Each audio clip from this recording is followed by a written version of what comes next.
les téléspectateurs me rejoignent un tout petit peu. Le choix de la télévision n'est pas d'abord fait par M. Charles Blé Goudé.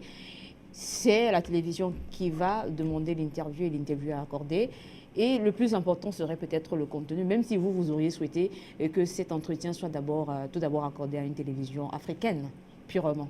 Et je puis vous rassurer que Gbagbo ne va pas accorder une interview à une télévision occidentale sans avoir accordé l'interview à une télévision africaine.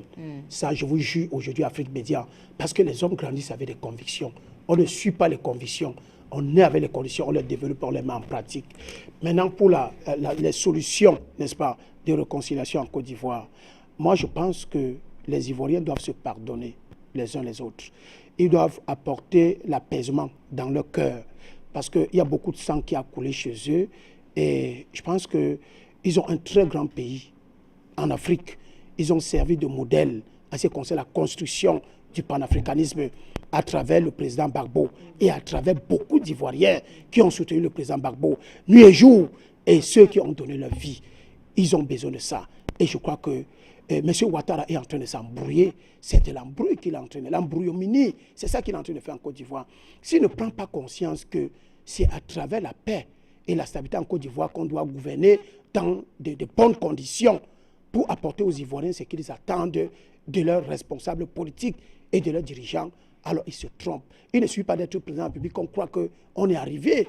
Vous comprenez? Il y a beaucoup de préalables, beaucoup de choses à faire. Si le peuple ne vous ovationne pas, le peuple ne vous aime pas, alors vous gouvernez sur du sable, sur de l'eau et sur la boue. Donc vous gouvernez pour vous. Parce que ne croyez pas que parce que vous êtes président de la République et que les gens qui se débrouillent pour vendre des petites marchandises, vous les dépassez, c'est des histoires. Parce que ces gens-là qui vendent des tomates, des oignons dans le pouce, ce sont vos employeurs. Ce sont eux qui payent les taxes et puis vous avez des salaires. Ce sont eux qui payent le carburant de vos billets d'avion. Ce sont eux qui vous logent dans ce palais. Et si vous ne prenez pas conscience, alors je suis désolé, c'est que vous êtes un président inconscient. Donc vous êtes plus inconscient que le fou qui se balade dans la rue. Alors que Gbagbo et Blé Goudé ont pris conscience. Ils veulent la réconciliation en Côte d'Ivoire. Et Blé Goudé l'a dit, il est prêt à pardonner à tous les Ivoiriens, y compris M. Ouattara. Et que Ouattara, pour lui, ne l'intéresse pas. C'est la Côte d'Ivoire et les Ivoiriens qui l'intéressent. Et Gbagbo va plus loin. Mais le président Gbagbo dit, on a publié dans les réseaux sociaux, il dit que ses convictions vont dans la libération de la Côte d'Ivoire, de toute l'Afrique. Donc ses convictions vont au-delà des convictions du président Houphouët-Boigny.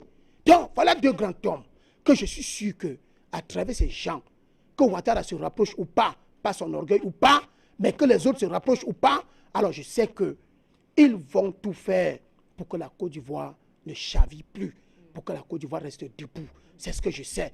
Et je les encourage sur cette voie, parce que les grands hommes, c'est des gens qui savent pardonner, les gens qui savent tendre la main, même aux plus petits lâches, même celui qui se bat pour ses intérêts, les gens qui cherchent de quoi manger, parce qu'ils veulent devenir président de la République. Gbagbo est au-dessus de ça avec Blé Goudé. Donc on les félicite et on les encourage sur cette voie qu'ils continuent.